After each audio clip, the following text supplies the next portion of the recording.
Do, do, do, do. Okay, I think that's pretty good.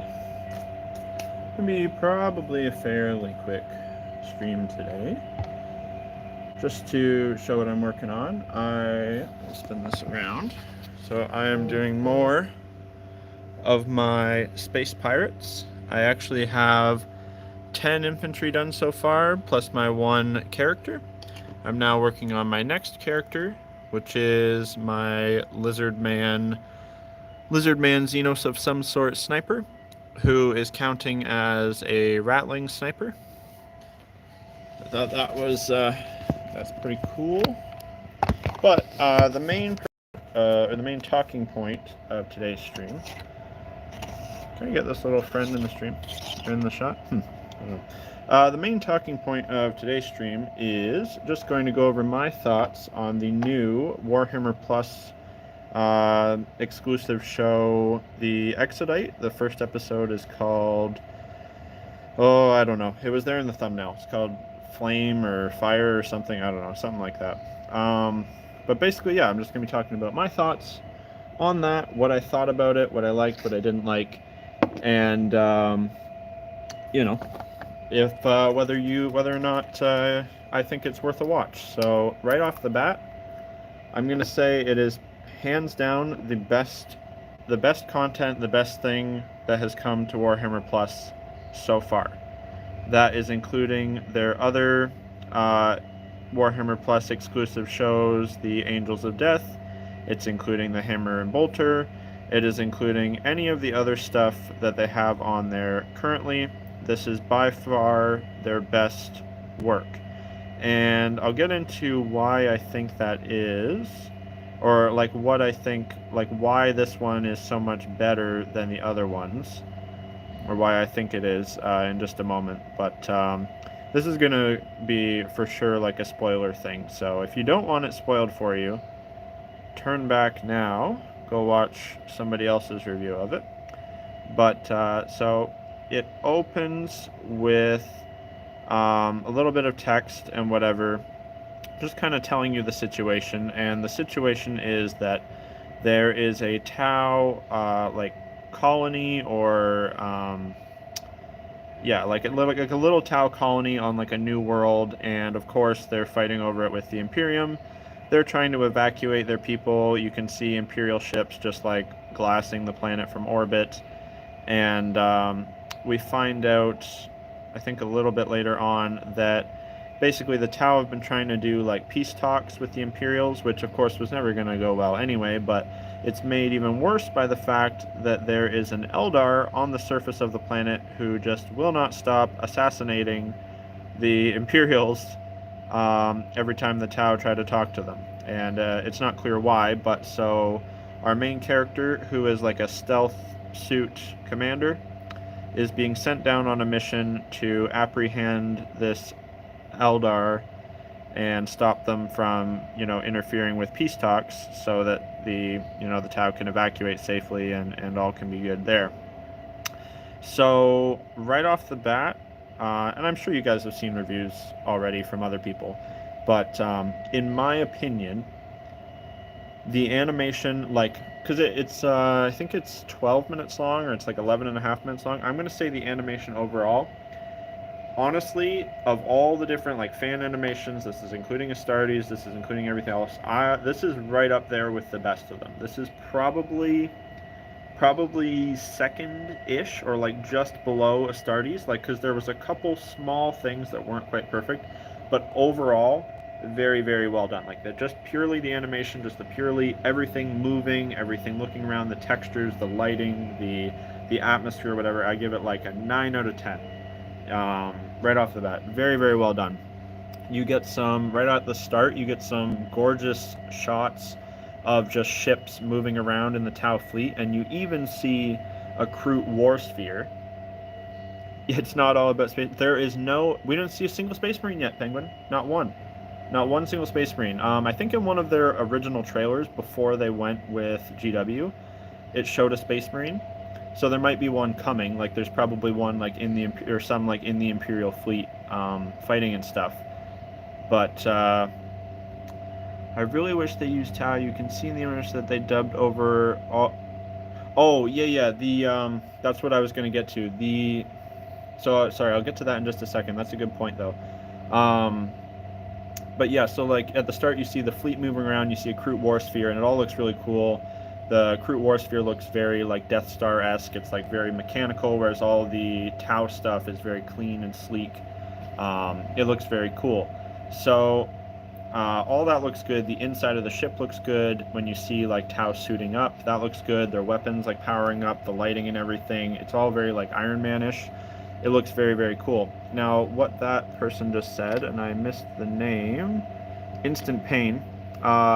Totally fair point, and I even noticed this on my first viewing, which it means it's it's not very good if I noticed it right off the bat. Is that it looks like they originally recorded the voice acting and the lines in like the Tau dialect or like the Tau language. So when the little bits where you see the actual characters talking, their mouth doesn't quite line up to the words, like kind of like if you were watching like a Japanese anime or something. And so that's a small thing that like we can all imagine that's probably not the actual animator's fault. That's probably someone higher up in the GW tree being like, "Oh yeah, no, last minute, guys, we're actually going to change it to be English instead." And so the people probably didn't have time to redo that or fix that. So while that was kind of annoying, it didn't take away from it to me. I can see why that would bother some people more though. Um, but yeah, so like I said, overall it all looked very good except for the couple little spots. And I think there was only 2 spots where you see someone talking like without a helmet on, and that's a bit annoying. They did a pretty good job of like hiding it mostly with people talking underneath their Tau helmets or their battle suits or whatever. So that wasn't too bad. Now I gotta say the best part, and I know other people have talked about this already too, the best part for sure was the space battle, because it made nobody looked weak, nobody looked incompetent. Like sometimes they all like whoever's the hero is gonna seem like way better than the other guys. Like no, no, no. The tower getting ready to go down on this mission to find this Eldari to stop them from interfering with their peace talks with the Imperials. And then the Imperials rock up, and we all know Imperials don't negotiate with Xenos, and they're not interested in talking. So just instantly, it's all guns blazing. It is hands down the coolest animated Warhammer space battle I've ever seen. And it was only a couple minutes, unfortunately. Wish it was longer, of course. But it was so cool. The Imperials just open up with all their cannons, all their missiles, all the flak, all the lasers, all the lances just ripping across the void. You see the Tau shields, like they're like that kind of like hexagonal, lighting up, absorbing all the fire. Every once in a while, it'll break through and a smaller ship will get blown up. Then the Tau start returning fire, and then they like kind of instantly kill a couple of the smaller Imperial ships. And yeah, it looks so cool. And then what's really cool is so they're launching on their mission, and the couple mantas launch from the big ship and they're taking off. One of the mantas gets hit and instantly kind of blows up, and then you see one of the big Tau like battleships or whatever turn on its side and shield all the smaller ships, and it's just taking all this fire on its side. And again, you can see like all the smaller shots, like the smaller flak and whatever, lighting up the shields, and then like a big lance like boom punches through and pokes out the other side. It doesn't blow up the ship. Like it's very much like when you're reading the stories, like a big ship takes like multiple hits usually to kill it. But it's really cool. You see like the beam like burst out the other side while all the little ones are getting absorbed by the shields, and of course it's returning fire and stuff. It looks super, super cool. And then the Tau do like like a superhero landing, and they jump out of the manta and they like airdrop down to the planet, and you get a really quick glimpse of the Eldar, but only just for a minute. So that was the episode 1 again. So overall, I'm gonna give it like a solid 8.5 to, honestly, probably closer to like a 9 out of 10. Like I was very impressed because I went in with very low expectations. I don't know when you have to, but like I have not renewed my account for this year, so I assume that mine is going to expire pretty soon. I said I was somebody that drank the Kool-Aid and got sucked in right at the start with all their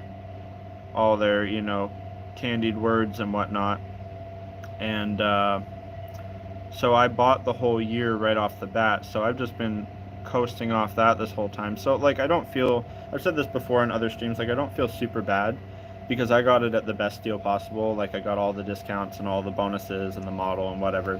But if you were to sign up right now, I still would have a hard time recommending it to people.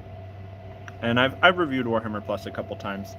And you can go back and watch those if you want. But like overall, I think I've made my opinion on Warhammer Plus pretty clear. I love Warhammer animation of all kinds. I will watch any of it, from the the lowest budget first timer on YouTube. Oh, just 1 second, guys. Fire alarm. Zone 2D. I might have to cut the stream short because that's probably not going to stop. Oh. Yeah. Alright, I'm going to have to cut the stream there, guys. Sorry, there's a fire alarm going off. That's going to be super loud. Thanks for watching. Bye. Fire alarm. Zone 2D.